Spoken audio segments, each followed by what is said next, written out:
Hai, Assalamualaikum murid-murid. Apa khabar semua? Cikgu harap kamu semua berada dalam keadaan yang sihat dan sejahtera. Jadi hari ini kita akan belajar subjek pendidikan Islam bab ibadah iaitu wuduk.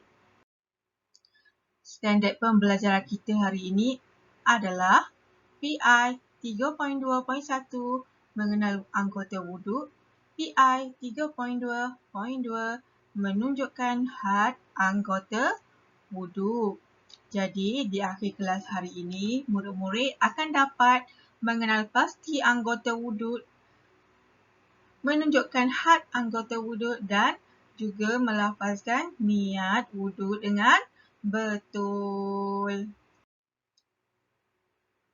Jadi, murid-murid tahu tak apa itu maksud wuduk? Maksud wuduk itu adalah meratakan air pada anggota wuduk berserta dengan niat. Sekejap lagi kita akan belajar tentang niat untuk berwuduk. Tapi sebelum itu, kita akan belajar kenapa kita berwuduk. Kenapa kita berwuduk ya murid-murid? Kita berwuduk kerana kita nak solat.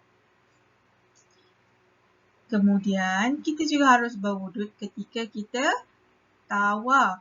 Kat mana kita tawaf ni ya murid-murid? Tahu tak? Kita tawaf di kota suci Mekah. Kita tawaf mengelilingi Kaabah. Dan yang ketiga, kalau kita nak baca Al-Quran, kita kena sentuh Al-Quran kan? Jadi untuk sentuh Al-Quran, kita haruslah berwuduk. Jom murid-murid kita kenal anggota wuduk. Anggota wuduk ada yang sunat dan juga ada yang wajib. Yang sunat kalau tidak buat tidak mengapa, tapi kalau buat dapat pahala. Siapa tak nak pahala kan? Jadi murid-murid kena buat untuk dapatkan pahala. Jadi yang pertama, pergelangan tangan. Ini adalah anggota wuduk yang sunat. Pergelangan tangan, semua angkat tangan. Cuba demonstrasikan macam mana nak basuh tangan. Yang kedua, ini juga adalah anggota yang sunat. Mulut dan hidung.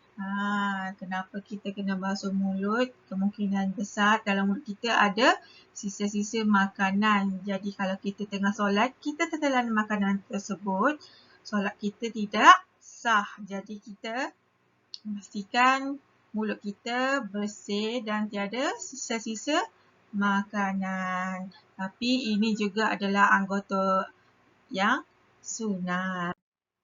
Okey, kita dah tiba anggota yang wajib. Anggota yang wajib ni murid-murid haruslah buat supaya sah wuduk kita.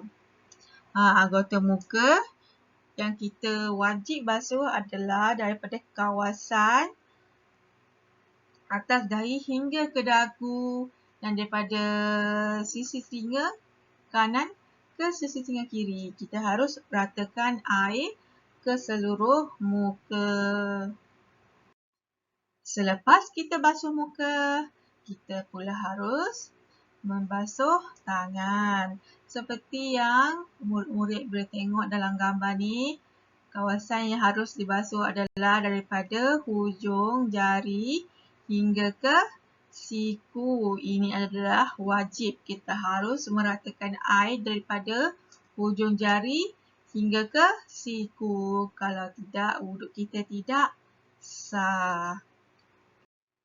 Okey, seterusnya selepas kita membasuh tangan ataupun lengan, kita haruslah membasuh kepala. Kita harus membasuh kepala di ubun-ubun. Harus kena rambut ya. Pastikan air yang kita gunakan adalah air suci dan bersih. Yang seterusnya adalah telinga. Cuba pegang telinga masing-masing. Boleh rasa telinga? Ini adalah anggota yang sunat. Anggota wuduk yang sunat. Kita mulakan dengan telinga kanan 3 kali dan seterusnya telinga kiri 3 kali. Cikgu lupa nak pesan yang kita harus melakukan basuhan sebanyak 3 kali dan juga memulakan basuhan di sebelah kanan. Baiklah, akhir sekali selepas membasuh telinga, kita wajib membasuh kaki. Mulakan dengan kaki kanan sebanyak 3 kali. Ratakan air daripada hujung jari kaki hingga ke buku lali. Murid-murid tahu tak buku lali di mana? Cuba sentuh buku lali masing-masing. Ada tak di sebelah luar kaki murid-murid? Ada buku lali. Jadi murid-murid haruslah membasuh kaki sehingga paras buku lali.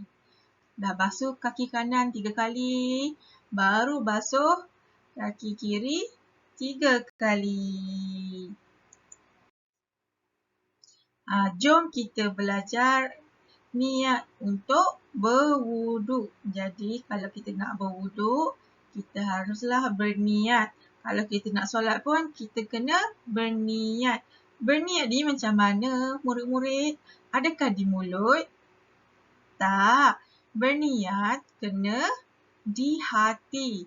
Bila kita nak berniat, kita berniat ketika kita nak membasuh muka. Ketika air kena pada muka kita, masa itulah kita harus berniat untuk berwuduk. Okey, baiklah murid-murid, boleh ikut cikgu ya, macam mana kita nak berniat untuk berwuduk. Dah sedia? Cikgu akan baca dulu satu-satu dan kamu ikut kemudian. Boleh? Okey. Nawaitu wudu'a lillahi ta'ala. Nawaitu wudu'a lillahi ta'ala. Cikgu akan baca terus. Cuba ikut ya. Nawaitul wudu'a lillahi ta'ala. Maksudnya adalah sahaja aku berwuduk kerana Allah Ta'ala. Sahaja aku berwuduk kerana Allah Ta'ala.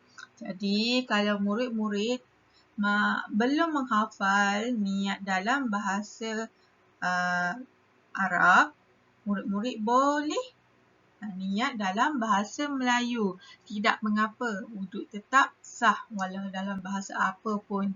Yang penting murid-murid kena niat. Jom kita ulang sekali lagi niat wuduk. Nawaitul wudu'a lillahi ta'ala. Sahaja aku berwuduk kerana Allah Ta'ala. Okey, dah selesai niat. Basuhlah muka sebanyak 3 kali. Jangan lupa untuk ratakan air ke seluruh kawasan muka. Dan kemudian, seperti yang cikgu bagi tahu tadi, kamu haruslah membasuh tangan sehingga ke siku. Daripada hujung jari ke siku. Sebanyak 3 kali sebelah kanan dan ulang sebelah kiri sebanyak 3 kali. Seterusnya adalah menyapu air ke kepala. Tempatnya adalah di ubun-ubun kepala. Kita harus mengenakan air kepada rambut. Tak perlu sampai ke belakang ya. Just kat depan ni pun dah tak apa. Yang seterusnya adalah kaki. Kita mulakan dengan kaki kanan sebanyak 3 kali. Kemudian ulang dengan kaki kiri sebanyak 3 kali. Kita harus membasuh kaki hingga ke mana? Ke paras buku lali. Baiklah murid-murid, sudah selesai pelajaran kita bab wuduk. Jadi hari ini kita belajar had anggota wuduk dan juga niat untuk berwuduk. Jadi murid-murid bolehlah amalkan apa yang kita belajar hari ini sehari-hari untuk solat 5 waktu. Practice makes perfect. Jadi murid-murid haruslah selalu berlatih untuk berwuduk dengan sempurna. Setakat itu saja hari ini. Sampai berjumpa lagi pada kelas akan datang. Bye-bye. Assalamualaikum.